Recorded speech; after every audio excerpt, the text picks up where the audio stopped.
Hi hello welcome to my channel people pulse with Prasanna game changer movie review. First word అయితే నేను చెప్పేస్తాను, ఎవరు ఏమనుకున్నా ఎంతమంది ఎన్ని తిట్టుకున్నా game changer movie is very disappointing movie. ఎన్నో ఎక్స్పెక్టేషన్స్తో వచ్చేసింది. ఫ్యాన్స్ అయితే మాత్రం మా హీరో వస్తున్నాడు రా బాబు, హిట్ అయిపోద్ది బొమ్మ, ట్రైలర్ చూసి రకరకాలుగా అనుకున్నారు. అండ్ ఈ సినిమా అయితే మాత్రం ఇది ఒక చాలా డిసప్పాయింటింగ్. అసలు లాస్ట్లో ట్రైలర్లో ఒక డైలాగ్ అన్నారు, అన్ప్రెడిక్టబుల్ అని రామ్ చరణ్ గారు.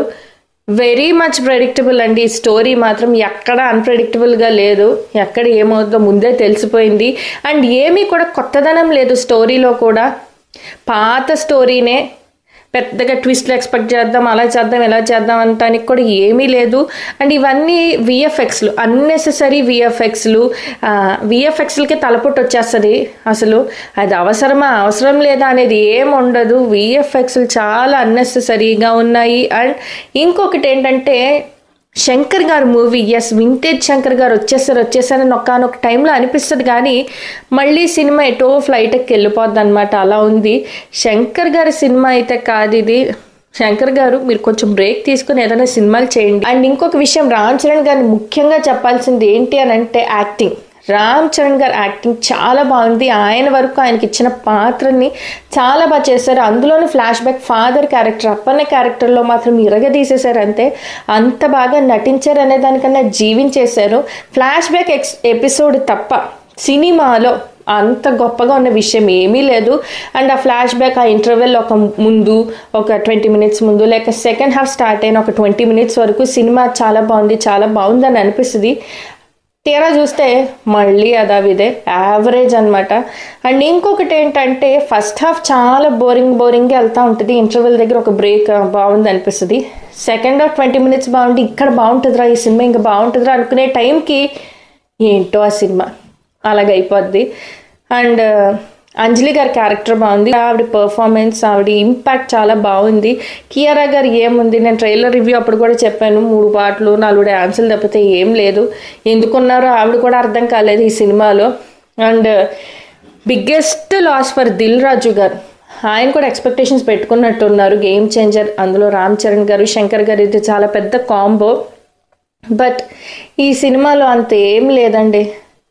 థియేటర్స్కి వెళ్ళి ఫ్యాన్స్ అయితే మాత్రం మేము చూడాలి మా హీరోని, 6 years తర్వాత ఒక సోలో మూవీ అనుకుని థియేటర్స్కి వెళ్ళాలంటే వెళ్ళండి, తప్పితే ఎందుకనంటే అంత ఏం లేదు సినిమాలో. అందుకే చాలామందికి ఈ రివ్యూ కోపం వస్తుందేమో, బట్ ఉన్నది ఉన్నట్టుగా చెప్పాలి. సో ఎక్కువ స్పాయిలర్స్ ఇచ్చేసి నేను రివ్యూని కూడా పాడు చెయ్యాలి అని నేను అనుకోవట్లేదు. సో ఇంతవరకే. నెక్స్ట్ డాకు మహారాజ్, సంక్రాంతికి వస్తున్నాం. ఈ సినిమాలు ఏదన్నా యావరేజ్ టాక్ వస్తే ఈ సినిమా గేమ్ చేంజర్ నిలబడిద్దేమో, కానీ ఆ సినిమాల్లో ఏదో ఒకటి హిట్ అయితే మాత్రం ఈ సినిమా కష్టమనే చెప్పాలి. ఈ సంక్రాంతి బరిలో అంటే అస్సలు ఆ cinema very boring. Last 20 minutes అయితే మాత్రం ఎప్పుడెప్పుడు వెళ్ళిపోదాం రా బాబు అన్నట్టుగా ఉంది. It's not about the fault of Ram Charan గారు. సినిమా కథలో బలం లేదు. ఆయన రామ్ చరణ్ గారి పాత్ర వరకు చాలా బాగా చేశారు, అంజలి గారు చాలా బాగా చేశారు. ఇంకా మ్యూజిక్ కొంచెం వరకు నిలబెట్టిందని చెప్పాలి. తమన్ గారి బ్యాక్గ్రౌండ్ మ్యూజిక్ అవ్వచ్చు, సాంగ్స్ అవ్వచ్చు, సినిమాకి చాలా ప్లస్ అయినాయి. ట్రైలర్ చూసి ఓహో సినిమా బ్లాక్ బస్టర్ అనుకున్నాను నేను, కానీ ట్రైలర్ వేరు సినిమా వేరు అని అయితే నిరూపించేశారు శంకర్ గారు. ఏదో ఎలివేషన్ షాట్స్ పెట్టేసి ట్రైలర్ని వదిలేశారు ఆడియన్స్ని అట్రాక్ట్ చేయడానికి. అండ్ నాకు ఒకళ్ళు చెప్పారనమాట, వెరీ వెల్ విషర్, ట్రైలర్ ఎందుకండి అంత బాగా రివ్యూ ఇచ్చారు, అన్ని ఎలివేషన్ షాట్సే కదా, అక్కడ ఏముంది స్టోరీ అని. వాళ్ళు అన్నదే జరిగిందండి. నిజంగా ట్రైలర్లో ఏం లేదు, సినిమాలోనూ ఏమీ లేదు. జస్ట్ ఆడియన్స్ని అట్రాక్ట్ చేయడానికి ట్రైలర్ని అలా కట్ చేశారు అంతే.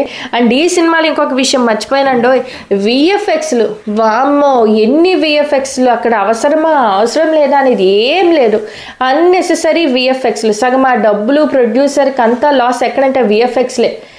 అండ్ పాజిటివ్ ఏంటంటే పిక్చరైజేషన్ ఆఫ్ సాంగ్స్, విజువలైజేషన్ చాలా బాగుంది. అదైతే మాత్రం శంకర్ గారు మార్క్ కనిపించింది.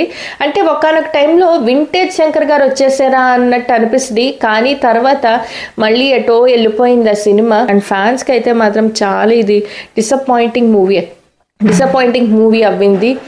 ఎస్, నా రివ్యూ మీ అందరికీ ఎలా అనిపించిందో జెన్యూన్గా కమెంట్ చేయండి, తిట్టుకోకండి.